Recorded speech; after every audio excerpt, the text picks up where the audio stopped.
کچھ شک نہیں کہ انسان کم حوصلہ پیدا ہوا ہے، جب اسے تکلیف پہنچتی ہے تو گھبرا اٹھتا ہے، اور جب ملتا ہے اس کو مال تو بخیل بن جاتا ہے۔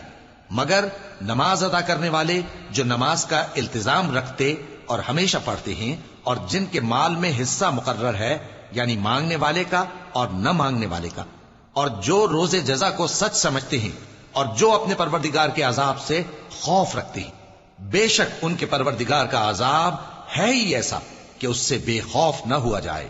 اور جو اپنی شرم گاہوں کی حفاظت کرتے ہیں مگر اپنی بیویوں یا باندیوں سے کہ ان کے پاس جانے میں انہیں کچھ ملامت نہیں، اور جو لوگ ان کے سوا اور طریقے ڈھونڈیں تو وہ حد سے نکل جانے والے ہیں، اور جو اپنی امانتوں اور اپنے عہد و پیمان کا پاس کرتے ہیں، اور جو اپنی گواہیوں پر قائم رہتے ہیں، اور جو اپنی نماز کی پابندی کرتے ہیں، یہی لوگ جنتوں میں عزت و اکرام سے ہوں گے۔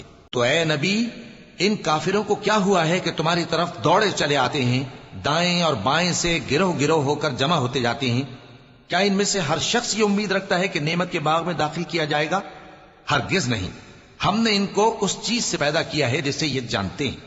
پس مشرقوں اور مغربوں کے مالک کی قسم کہ ہم طاقت رکھتے ہیں، یعنی اس بات پر کہ ان سے بہتر لوگ بدل لائیں، اور ہم عاجز نہیں ہیں۔ تو اے پیغمبر، ان کو باطل میں پڑے رہنے اور کھیل لینے دو، یہاں تک کہ جس دن کا ان سے وعدہ کیا جاتا ہے وہ ان کے سامنے آ موجود ہو۔ اس دن یہ قبروں سے نکل کر اس طرح دوڑیں گے جیسے کسی مقابلے کے نشان کی طرف دوڑے جا رہے ہوں۔ ان کی آنکھیں جھک رہی ہوں گی اور ذلت ان پر چھا رہی ہوگی۔ یہی وہ دن ہے جس کا ان سے وعدہ کیا جاتا تھا۔